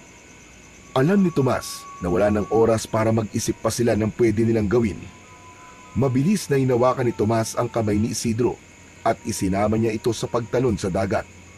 Malakas na napasigaw si Isidro sa sobrang takot. Nataranta si Isidro kaya sinabi ni Tomas na kung hindi ito kakalma ay iiwanan niya ito. Tila natakot naman si Isidro sa sinabi ng kanyang kaibigan, kaya kahit bakas sa mukha nito ang matinding takot, ay pilit na lang itong kumalma. Nagsimulang lumangoy si Tomas habang nakahawak si Isidro sa likod niya. Ramdam niya ang bigat ni Isidro, kaya pilit niyang ginagamit ang natitirang lakas para makalapit sa isla. Hanggang sa biglang may malamig na bagay na pumulupot sa binti ni Tomas. Para yung isang ahas. Kasunod nun ay isang matalim na sakit ang naramdaman niya sa kanyang binti na parang kinagat siya ng ahas. Matapos siyang kagatin ng ahas, ay agad na lumuwag ang pagkakapulupot nun hanggang sa tuluyan ng pinakawalan ang kanyang binti. Napangiwi siya sa sakit pero hindi siya huminto sa paglangoy. Pinilit ni Tomas na hindi isipin ang sugat niya dahil mas mahalaga ang buhay nila ng kanyang kaibigang si Isidro. Habang papalapit sila sa isla, hindi niya namalayang unti-unti nang dumudugo ang kanyang binti at may kung anong nilalang sa ilalim ng tubig ang tila sumusunod sa kanila. Hanggang sa wakas ay nakarating na sina Tomas at Isidro sa dalampasigan ng isla. Hingal na hingal sila at parehas na basang-basa. Agad na umupo si Tomas sa buhangin habang si Isidro naman ay inilabas ang basang mapa mula sa kanyang bulsa. Salamat sa Diyos. Mabuti na lang hindi napunit o nabura ang nakasulat dito sa mapa natin. Ayon dito sa mapa, nasa isang kuweba sa isla na to kayamanan. Ay oo nga pala. Salamat pala, Tomas ha.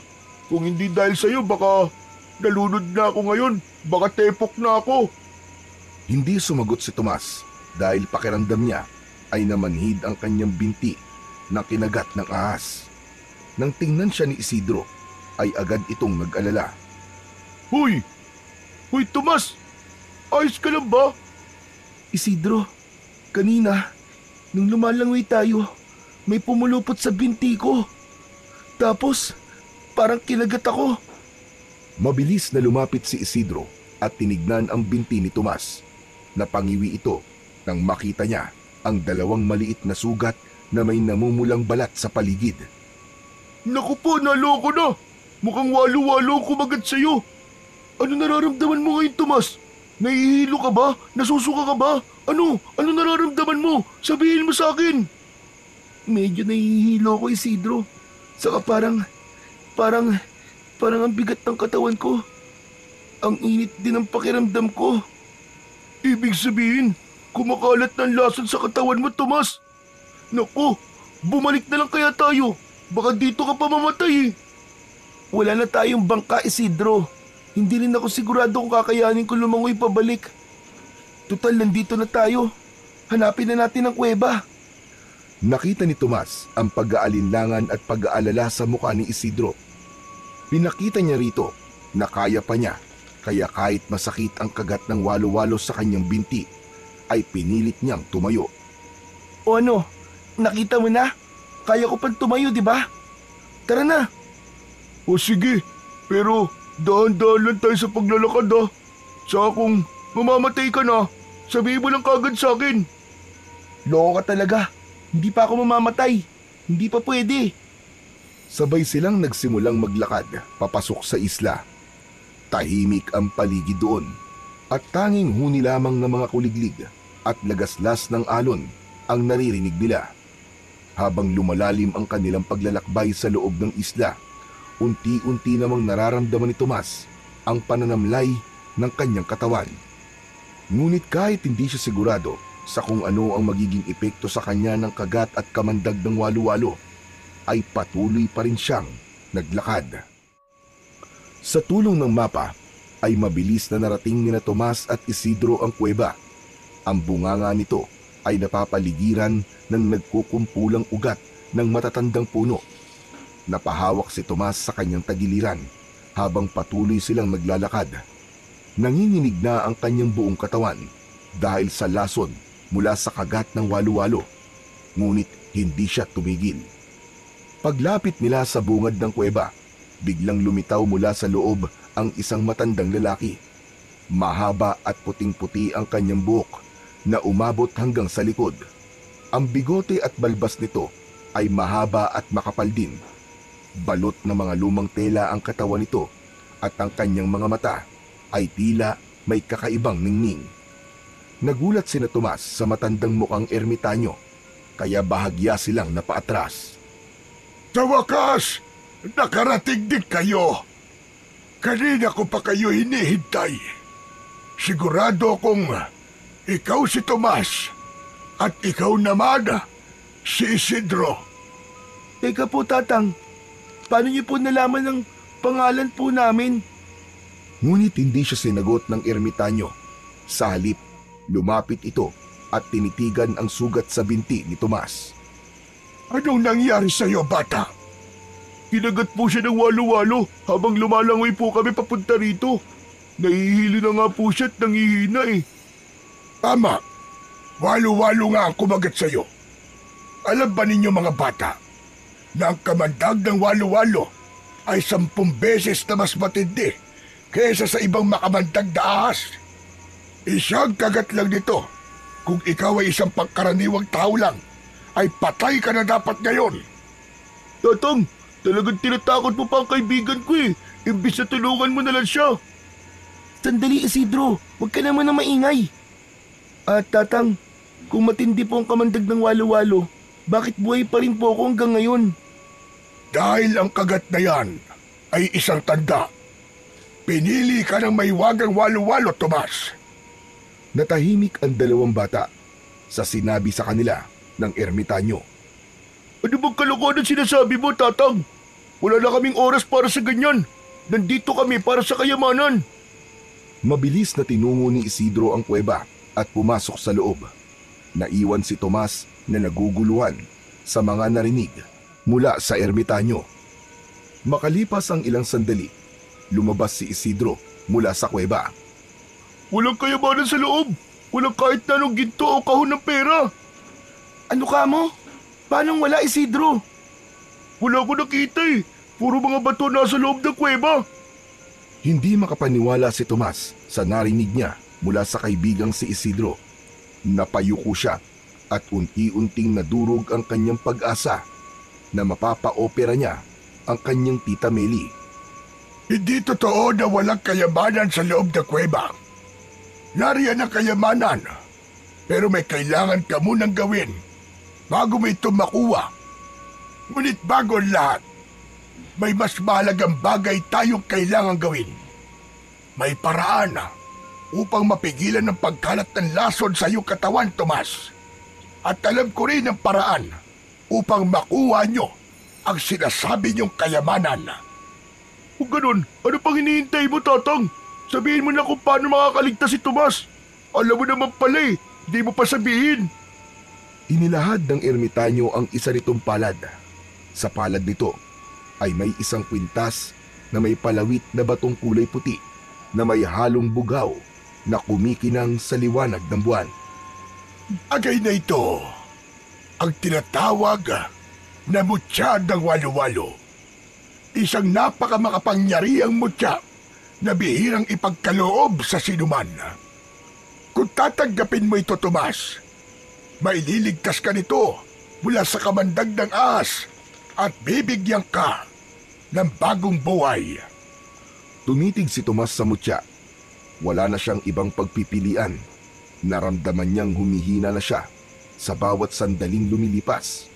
Kung hindi niya yun tatanggapin, ay baka mamatay na siya. Kaya kahit hindi sigurado kung nagsasabi ng totoo ang ermitanyo, ay kinuha ni Tomas ang mutya mula rito at isinuot yun sa kanyang leeg. Isang malamig na hangin ang bumalot sa kanya at agad niyang naramdaman ang pagdaloy ng kakaibang enerhiya sa kanyang katawan. Nawala ang sakit at ang kanyang panghihina ay napalitan ng kakaibang lakas. Nakangiting lumapit si Isidro at hinawakan siya sa balikat. Tomas! Kumusta ka na? Okay ka na ba? Hinawakan ni Tomas ang mutya sa kanyang leeg, saka ngumiti. Oo, Isidro. Ayos na ako. Parang hindi ako kinagat ng walo-walo. Oo, ngayon, Tatang. Sabihin mo na sa amin kung paano namin makukuha ang kayamanan sa loob ng kuweba. Ang susi upang makuha niyo ang kayamanan sa loob ng kuweba ay ang mutya ng walo-walo. Tatang, ano pong ibig niyong sabihin? Ang sino mang magtataglay ng mutyang yan ay magkakaroon ng kakaibang lakas at pambihirang bilis. Magagawa mong huminga ng matagal sa ilalim ng tubig. Ngunit higit sa lahat, ito ang iyong magiging sandata laban sa isang nilalang na matagal nang naghihintay sa tamang pagkakataon para maggasik ng lagim sa inyong baryo, ang Santa Monica. Ano pong nilalang yun, Tatang? Yun ay walang iba, kundi ang aswang. Ang aswang na yun? Siya po ba may kagagawan ng misteryong pagpatay sa mga alagang hayop sa baryo namin? Tama ka, Tomas. Matagal lang naninirahan ng aswang na yon sa Santa Monica. Hindi lang nyo alam, pero gumagala siya tuwing gabi. At ngayon, hinihintay lang niya ang tamang oras upang tuluyang magpakita at pumatay ng mga tao. Teka. At sabi mo, ang mutya ang susi para makuha namin ang kayamanan. Ano namang kinalaman ng aswang doon, Tatang? Kung gusto niyong makuha ang kayamanan, kailangan mapatay ni Tomas ang aswang na yon gamit ang mutya ng walo-walo. Niloloko mo ba kami, Tatang? Anong kinalaman ng pagpatay sa aswang sa kayamanan? Hindi basta-basta nakukuha ang kayamanan nasa loob ng kuwebang ito. Isa itong sinaunang biyaya ng isla at ang tanging paraan upang ito'y ipagkaloob ay kung mapapatunayan mong karapat-dapat ka. Ang pagpatay mo sa aswang ng Santa Monica ay ang hinihingi ng isla bilang kapalit ng kayamanan. Hindi nakapagsalita si Tomas sa isang iglap mula sa simpleng pangarap na mabigyan ng magandang buhay ang kanyang tita Meli at mapaopera nito, ay tila nauwi sa isang misyon na hindi niya inaasahan. Huwag kang mag-alala, Tomas. Gagabayan ka ng mutya sa iyong pakikipaglaban. Sa kabilang bahagi ng isla, may isang bangkang naghihintay sa inyo. Gamitin niyo yon upang bumalik sa Santa Monica Biglang tumalikod ang ermitanyo at naglakad na palayo. Sandali po, Tatang! Sandali po! Saan po kayo pupunta? Tatang! Tatang, bumalik ka rito! Tatang! Mabilis na sinundan nila Tomas at Isidro ang matandang ermitanyo. Ngunit kahit mabagal itong maglakad, ay hindi nila ito naabutan. Sa isang iglap, tuluyan na itong nawala sa dilim. Naiwang naguguluhan sila Tomas at Isidro. Kapwa sila nagulat sa bilis ng mga pangyayari. Ang ipinunta nila ron ay kayamanan at hindi inaasahan ni Tomas na isang ermitanyo at mutya ang madadatnan nila sa islang yon. O ano, Tomas? Ano na ang plano natin ngayon? Naniniwala ka ba sa sinabi ng matandang yun, Tomas? Tokis yata yun eh. Hindi, Isidro. Sa tingin ko nagsasabi siya ng totoo. Hindi ko alam kung paano, pero parang may kung anong nagpapalakas sa akin at alam kong dahil yun sa mutya na suot ko ngayon. Ibig sabihin ba niyan, talagang harapin mo ang aswang at papatayin mo? Alam kong delikado, Isidro, pero kung yun lang ang paraan para makuha natin ang kayamanan at mapa-opera ko si Tita Meli, ay wala na akong ibang pagpipilian. Pero saka na natin pag-usapan ang tungkol sa mga bagay na yun, Isidro. Kailangan na natin bumalik sa Santa Monica. Kasi baka malaman pa ni Tita na wala ako sa bahay eh. Mabilis silang kumilos at naglakad patungo sa kabilang bahagi ng isla. Hindi nagtagal, natagpuan nila ang bangkang sinabi ng ermitanyo. Isang luma, ngunit matibay na bangka ang kanilang natagpuan. Walang sinayang na oras, sina Isidro at Tomas. Agad silang sumampas sa bangka at nagsimulang magsagwan pabalik ng Santa Monica. Tahimik ang kanilang paglalakbay, ngunit patuloy na nag-iisip si Tomas kung makakaya ba niyang mapatay ang aswang upang makuha nila ang kayamanan sa isla. Nang makauwi na sina Tomas sa kanilang bahay, ay dahan-dahan siyang pumasok at dumaan sa kwarto ng kanyang Tita Meli. Tahimik itong natutulog. Puno ng lungkot ang kanyang mga mata habang pinagmamasdan niya yon. Ngunit kasabay nun ay ang pangako niya na mapapa-opera niya ito kahit ang kapalit ay ang pagharap at pagpatay niya sa aswang na nagbabantang magdala ng lagim sa buong Santa Monica.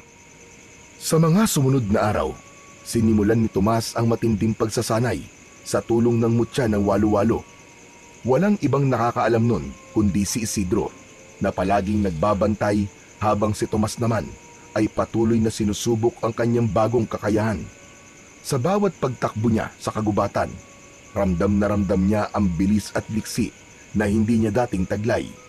Sa tuwing susubukan niyang lumangoy sa ilog, nagagawa niyang manatili sa ilalim ng tubig ng mas matagal kaysa sa inaakala niya. Unti-unting napatunayan ni Tomas na totoo nga ang kapangyarihang bigay sa kanya ng mutya. Sa loob ng ilang araw, bukod sa walang humpay na pagsasanay ni Tomas, ay sinimulan na rin nila ni Isidro ang paghahanap sa aswang na nagtatago sa Santa Monica. Lahat ng tao sa baryo ay kanilang pinaghihinalaan, lalo na ang mga dayo at ang mga hindi nila madalas nakakausap. Tuwing umaga, nagmamasid sila sa paligid at pinagmamasdan ang bawat kilos ng tao.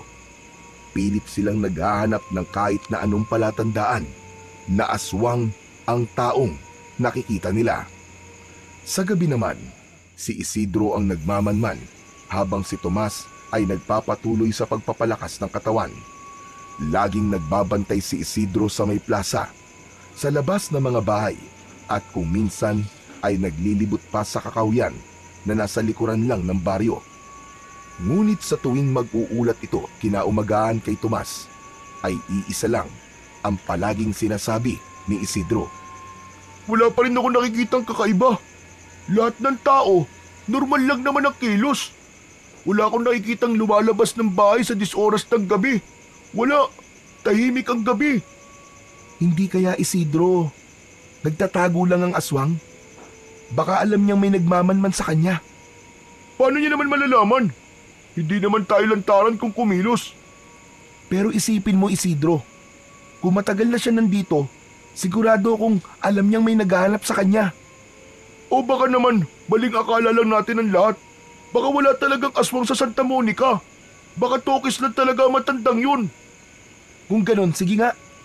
Paano may papaliwanag ang mga hayop na bigla na lang nawawala? O kaya natatagpo ang patay at wakwak ang mga tiyan at nagkalat ang lamang loob? Oo nga no. Pero siguro, kailangan pa natin maghintay. Kung totoo nga may aswang, hindi niya magagawa magtago habang buhay. Sana nga. Pero sa tingin ko, Isidro, handa na talaga akong harapin siya. Ang problema lang, hindi natin alam kung sino siya. Patuloy silang nagmanman sa mga sumunod na araw at mas naging maingat sila sa kanilang mga kilos. Ngunit sa kabila ng kanilang pagbabantay, ang aswang ay nananatiling isang anino sa dilim. Hindi nagpapakita at hindi nagpaparamdam. Ngunit alam nilang hindi magtatagal ay maghahasik na ng lagim ang aswang at kailangang maging handa si Tomas sa sandaling dumating na ang oras ng laban. Isang umaga, mag-isa si Tomas sa bahay nila. Wala ang tita Meli niya dahil naghatid ito ng mga tinahin nito. Habang nakaupo siya sa mahabang upuan sa harapan, ay nagulat siya nang makita si Isidro na humahangos. Habol nito ang paghinga nang makalapit sa kanya. Oh Isidro, anong ginagawa mo rito? Pambira ka, oo.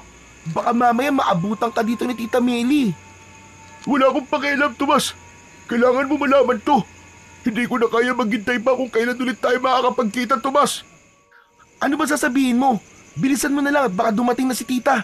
Alam mo namang mainit ang dugo nun sa'yo eh. Mukhang totoo ang sinabi ng ermitanyo tungkol sa aswang, Tomas.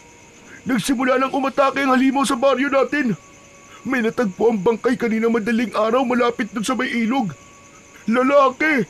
Wakwak ang tiyan at wala nang lamang loob. At hindi lang yun. Kagabi lang, may pag-atake rin sa kabilang baryo.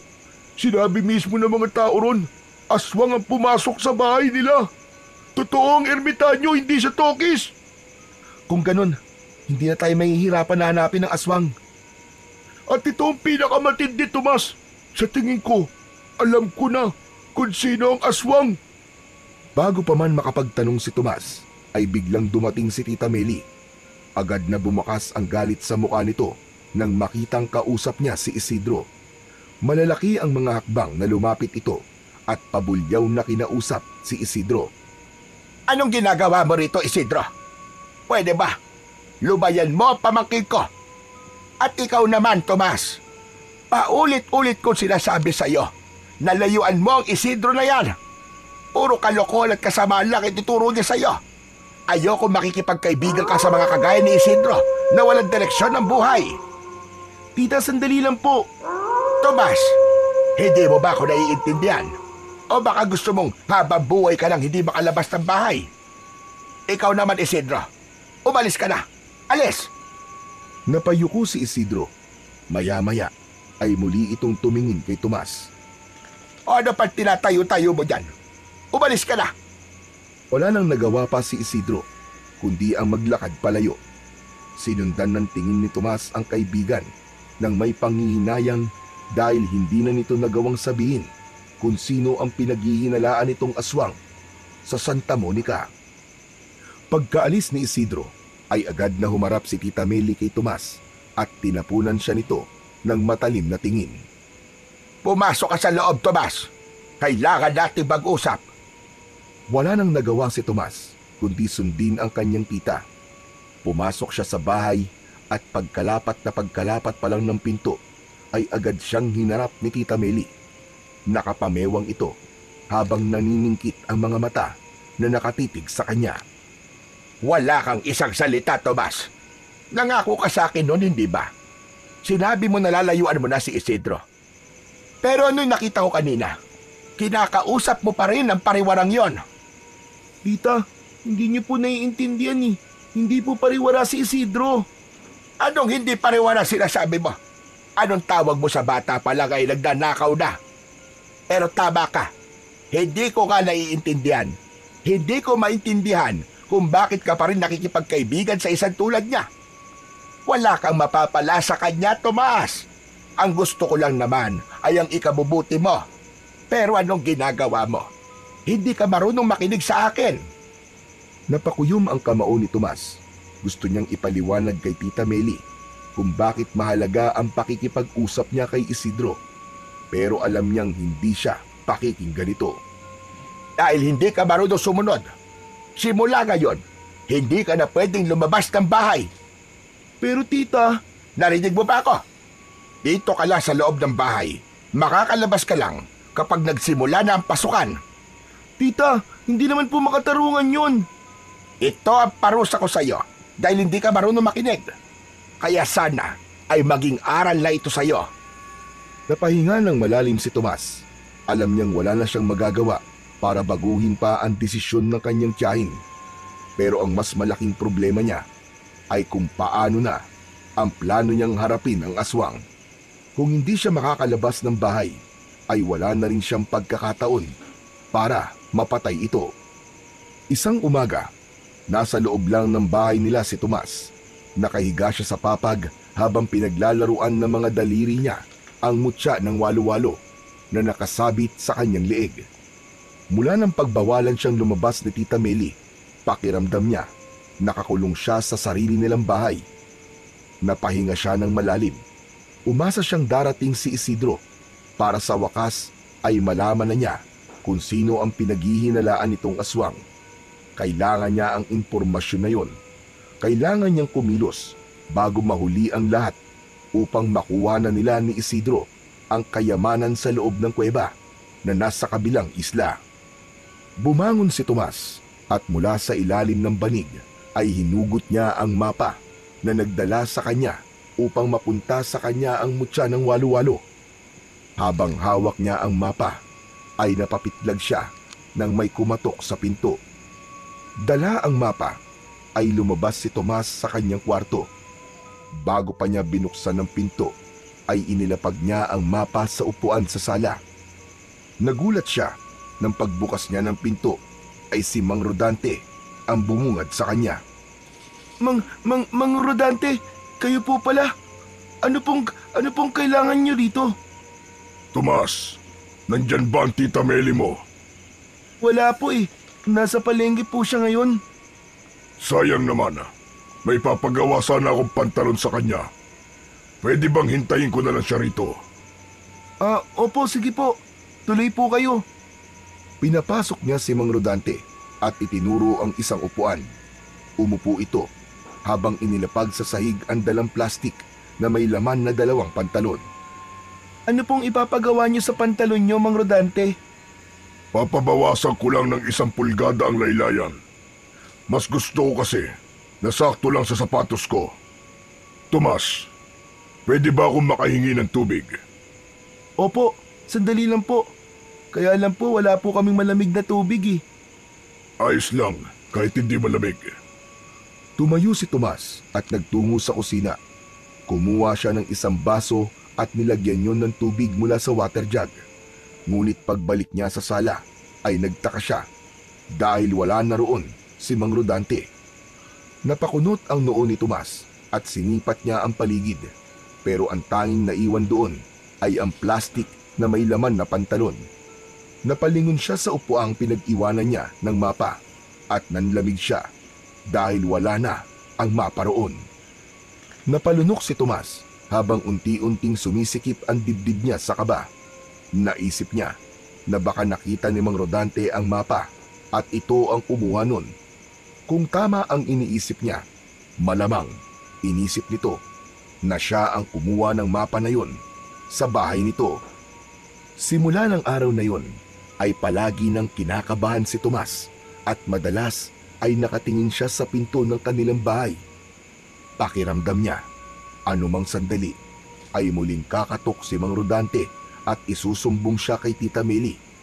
Alam niyang kahit isang lumang mapa lang ang kinuha nila, pagnanakaw pa rin ang magiging tingin doon ng tiyahin niya. Hindi naman niya pwedeng sabihin ang totoo, lalo na kung malalaman ni Tita Meli na si Isidro ang unang kumuha ng mapa sa bahay ni Mang Rodante, dahil lalo lang sasama ang tingin ng tiyahin niya sa kanyang kaibigan na si Isidro. Doon na napagtanto ni Tomas na hindi na lang ang aswang ang dapat niyang alalahanin, kundi pati na rin si Mang Rodante. Kung sakaling magsumbong ito kay Tita Meli, ay siguradong lalo siyang pagbabawalan na lumabas ng kanilang bahay. Isang gabi, nasa hapagkainan si Tomas kasama ang kanyang tiyahin. Naghain ang tiyahin niya ng paborito niyang ulam na adobong manok na may patatas. Pero hindi niya magawang kumain ng maayos. Pakiramdam niya ay may kung anong mabigat sa dibdib niya. Lalo na't hindi niya pa rin alam kung ano ang iniisip ni Mang Rodante tungkol sa kanya. Bukod pa roon, gusto niya nang makausap si Isidro. Tomas, ano pang tinutunga-tunga nga mo dyan? Hindi mo ba gusto uulam? Kung buhay ang manok na yan, aba, kanina pa yan tumakbo. Tita Meli, medyo masama lang po ang pakiramdam ko ngayon. Nandito ka na nga lang sa bahay at nagkakasakit ka pa. Kumain ka na para makainom ka na ng gamot pagkatapos. Hindi nagtagal ay may kumatok sa kanilang pinto. Agad na tumayo si Tita Meli at pinagbuksan ito. Nanlamig si Tomas nang marinig niya ang boses ni Mang Rodante. Magandang gabi, Meli. Dumaan lang ako para magpasalamat. Ang ganda ng pagkakagawa mo sa pantalon ko. May dala pala akong ulam. Nagluto ko ng minudo. Nako, Rodante, hindi ka na dapat nag-abala pa. Halika. Pumasok ka sa loob. Sakto kasi nakakain pa lang kami. Sabayan mo na rin kaya kami na maghapunan. Hindi ko tatanggihan yan, Meli.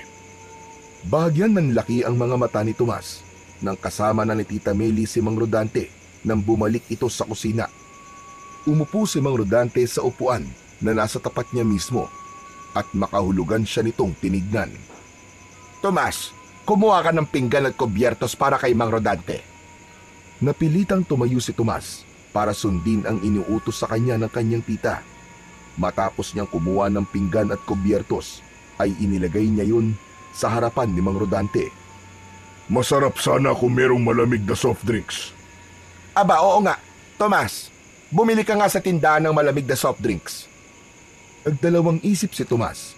Gusto niyang manatili roon para malaman kung magsusumbong na ba si Mang Rodante sa tita niya. Pero wala na siyang nagawa kundi ang tumayo at lumabas ng bahay para bumili ng soft drinks. Habang naglalakad si Tomas papunta sa tindahan, ay hindi niya naiwasang mas lalong kabahan. May hinala siya na habang wala siya sa bahay nila, ay maaaring sabihin na ni Mang Rodante sa tita niya ang tungkol sa pagkawala ng mapa at kung sino ang nagnakaw nito. At kapag nalaman yun ng kanyang tita, tiyak na hindi ito matutuwa. Napakapit siya na maigpit sa perang hawak niya. Mabilis siyang naglakad dahil gusto niya nang matapos kagad ang pagbili upang makabalik kagad sa bahay at malaman kung ano na ang nangyayari doon. Ngunit sa kalagitnaan ng kanyang pagmamadali, biglang may tumawag sa pangalan niya. Huminto si Tomas at agad na lumingon. Nakita niya ang kaibigan niyang si Isidro na nagmamadali sa paglapit sa kanya. Tomas! Tomas! Buti na lang nakita kita. Matagal na kitang gusto makausap eh. Ako rin, Isidro. Sabihin mo na sa akin kung sino ang pinaghihinalaan mong aswang dito sa baryo natin. Hindi lang to basta hinala, Tomas. Sigurado ko. 100,000%! Anong ibig mo sabihin? Sa pag-atake ng aswang sa kabilang baryo, narinig ko doon sa may-ari ng bahay na inatake ng aswang na mayroong bagay daw na hinahanap ang aswang sa kanila. Ano naman ang bagay na yun? Isang mapa daw. Isipin mo, Tomas. Isipin mo mabuti. Sino ba ang pinagnakawan natin ng mapa? Ay, ako lang pala nagnakaw. Isipin mo kung sino ang taong yun. Ano? Ibig mong sabihin? Si Mang Rodante? Tama ka! Tumpak! Si Mang Rodante ang aswang. Delikado. Mukhang mahalaga talaga sa kanya ang mapa na yun, Tomas. Nanlaki ang mga mata ni Tomas. Pakiramdam niya ay may kung anong malamig na hangin ang bumalot sa kanyang katawan. Ilang gabi ako nagmanman sa labas ng bahay ni Mang Rodante. Kapag lumalabas siya ng bahay para umalis, sumasakto palagi na may pag-atake ng aswang na nagaganap. Kaya sigurado ako, Tomas, na si Mang Rodante nga ang aswang. Parang nabingi si Tomas sa sinabi sa kanya ni Isidro. Sinubukan niyang lunukin ang kaba, pero lalo lang lumakas ang kaba niya nang maalala kung nasaan si Mang Rodante ngayon. Anak ng 7 halimaw, oo. Nasa bahay namin si Mang Rodante at naroon si Tita Meli. Isidro, malakas ang kutob ko na alam na niya na tayo ang kumuha ng mapa niya. Nung pumunta siya sa bahay namin ng isang araw, alam ko na nakita niya yung mapa at siya ang kumuha nun. Kailangan natin bumalik sa bahay niyo. Mukha nasa panganib ang Tita Meli mo. Bilisan na natin, Tomas. Wala nang inaksayang oras si Tomas at si Isidro. Sabay silang tumakbo pabalik at umasang hindi pa huli ang lahat. Sa gitna ng kadiliman ng gabi, mabilis na tumakbo sina Tomas at Isidro pabalik sa bahay ni na Tomas. Hindi maalis-alis ang kaba sa dibdib ni Tomas ng sandaling yon. Nang malapit na sila sa bahay, biglang napahinto si Tomas nang may marinig silang kaguluhan mula sa loob. Panay ang sigaw ni Tita Meli ng tulong. Hindi na sila nagdalawang isip. Mabilis silang tumakbo at nang pumasok sila sa loob ng bahay, ay nasa ibabaw ni Tita Meli ang isang aswang. Nakalabas ang mahaba nitong dila. Meron yung matutulis na mga kuko. Mahahaba ang mga pangil at pulang-pula ang mga mata na animoy nagbabaga. Mang Rodante, alam namin ikaw yan. Layuan mo ang tita ko, hayop ka. Nakangising lumingon ang aswang sa kanila. Sa wakas, dumating na rin ang mga batang nagnakaw ng mapa ko. Isa lang ang gusto ko, Tomas. Ang mutya ng walo-walo. Wala na, huli na. Dahil ako na may hawak ng mutya na hinahanap mo. Inilabas ni Tomas mula sa ilalim ng suot niyang damit ang isang kwintas na may palawit na mutya ng walo-walo. Nang makita yun ng aswang, ay lalo itong nagalit. Ibigay mo yan sa akin. Akin ang mutya ng walo-walo. Hindi sa iyo ang mutya na to. Akin na to. Biglang binitiwan ng aswang si Tita Meli at sumugod kay Tomas. Ngunit mabilis naman na humarang si Isidro. Naglabas ito ng patalim at buong lakas na isinaksak yon sa tiyan ng aswang. Subalit hindi natinag si Mang Rodante. Malakas nitong tinabig si Isidro. Lumipad si Isidro at bumagsak sa isang sulok. Nag-init ang dugo ni Tomas. Muli siyang tumingin sa mutya ng walo-walo at naniwala siyang may kapangyarihan yon. Saka siya sumugod sa aswang. Isang malakas na suntok ang pinakawalan niya sa tiyan ng halimaw. Sa lakas ng suntok na yon ay tumalsik ang aswang. Tumama ang likod nito sa dingding at sa lakas ng impak, nawasak ang dingding at napunta ito sa labas. Luminga si Tomas at nang makita niya ang itak, ay agad niya yung kinuha.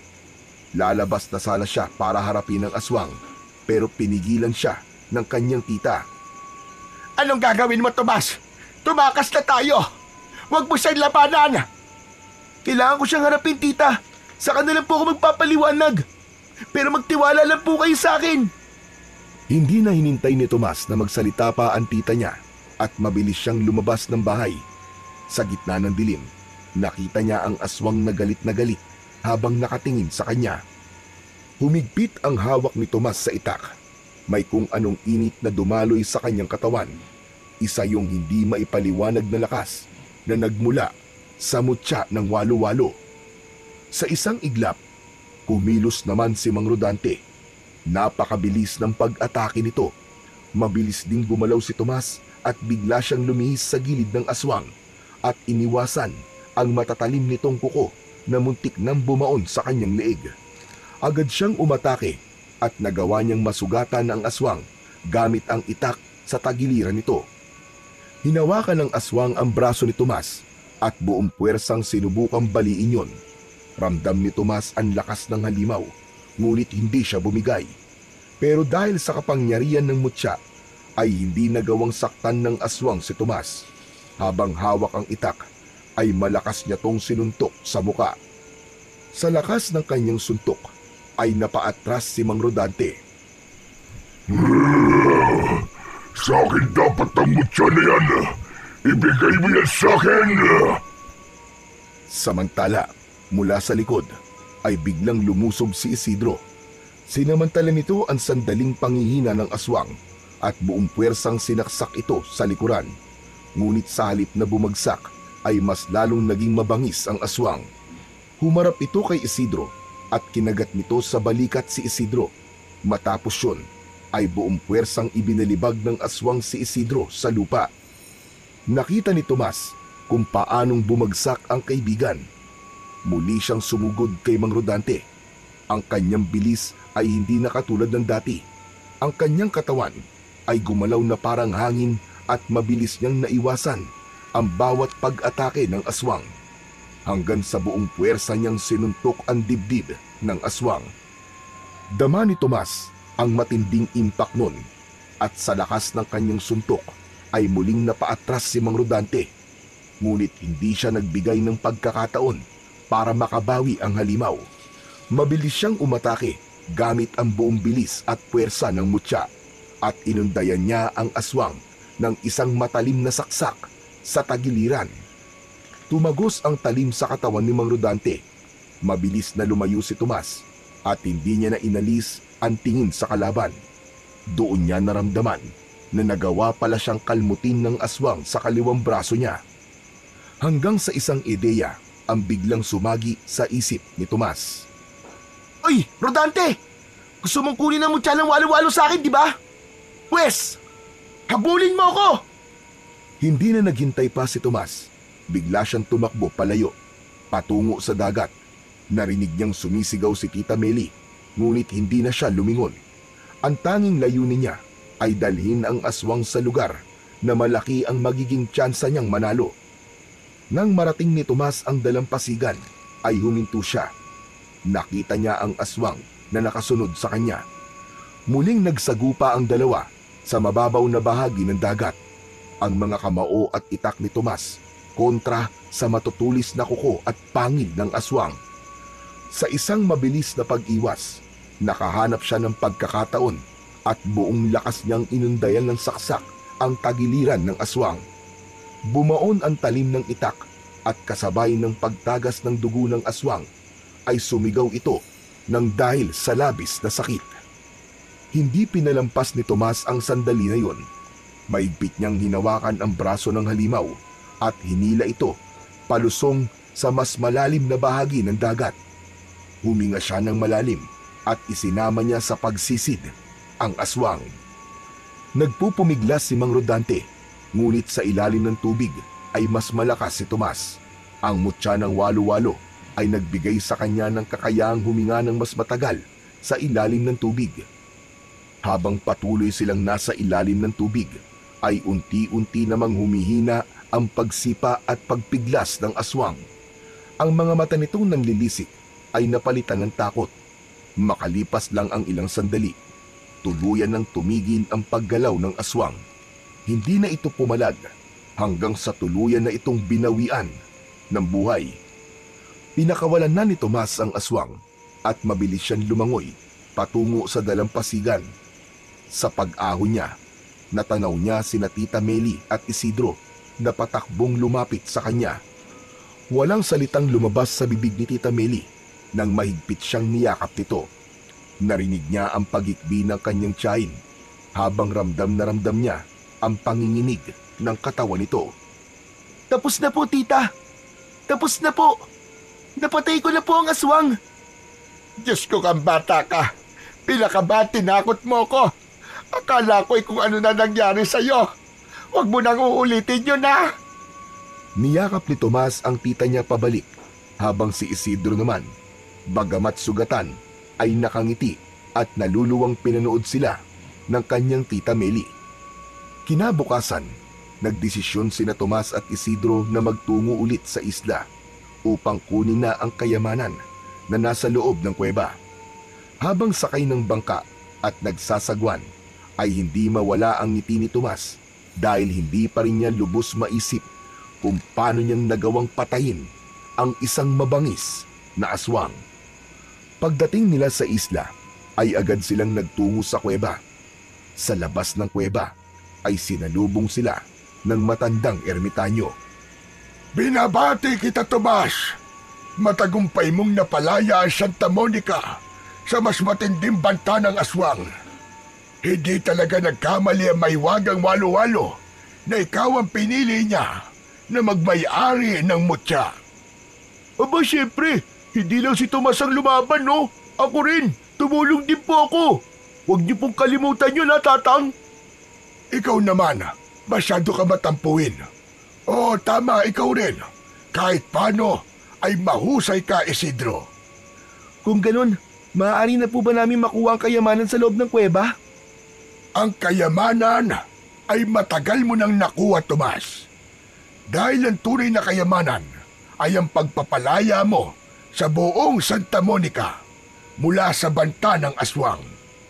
Ang kayamanan ng islang ito ay ang mutya ng walo-walo na ngayon ay nasa pag-iingat mo na. Teka, ano yun? Yun na yun? Pambihira!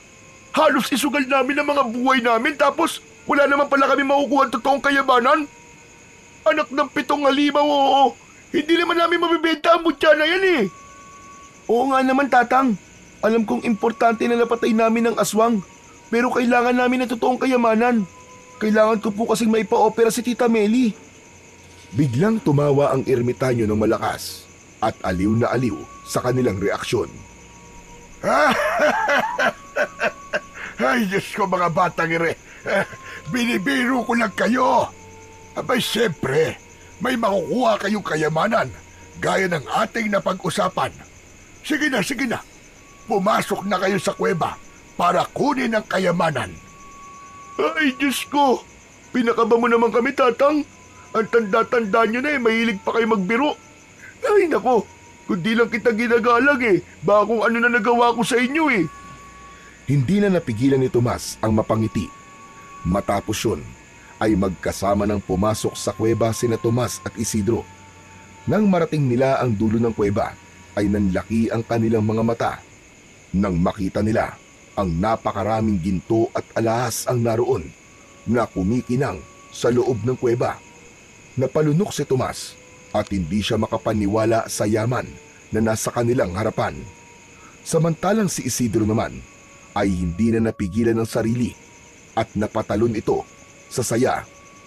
Tomas! Jackpot tayo! Nagtagumpay tayo, Tomas! Tayo na ngayon ang pinakamayamang tao sa buong Santa Monica! Yay! Ayos! Mayaman na tayo! Mayaman na tayo! Napatingin si Tomas sa kanyang kaibigan. Hindi siya makapagsalita at makagalaw dahil alam niya na sa oras na yon ay nagbunga na ang pagtanggap niya sa hamon sa kanya ng ermitanyo at ng islang yon. Matapos ang lahat ng nangyari, ay nagdesisyon sina Tomas at Isidro na ang kalahati lang ng kayamanan ang kanilang paghahatian, habang ang kalahati ay buong puso nilang ipapamahagi sa mga nangangailangan sa kanilang baryo. Alam nilang hindi lang sila ang dapat makinabang sa biyayang natagpuan nila at mas naisip nila na marami pang buhay ang maaaring magbago sa pamamagitan ng kayamanan yon. Sa wakas, natupad na rin ang matagal ng pangarap ni Tomas na mapagamot ang Tita Meli niya. Sa ospital, ipinaliwanag niya rito ang lahat ng nangyari, mula sa mutya ng walo-walo hanggang sa pagkuha nila ni Isidro ng kayamanan. Bagamat nagulat ang Tita Meli niya sa kanyang kwento, ay labis nitong ipinagpasalamat ang sakripisyong ginawa ni Tomas at Isidro. Sa paglipas ng mga araw, nagdesisyon si Tita Meli na kupkupin si Isidro at tulungan itong makabalik sa pag-aaral. Nais nitong magabayan ng maayos si Isidro upang magkaroon ito ng mas maayos na kinabukasan. Samantala, nanatili naman kay Tomas ang mutya ng walo-walo. Pansamantala niya muna itong itinago at kung sakali nakakailanganin niya yung muli, ay nangako siya sa kanyang sarili na hindi siya magdadalawang isip na muling lumaban sa kasamaan para sa kapayapaan ng buong Santa Monica.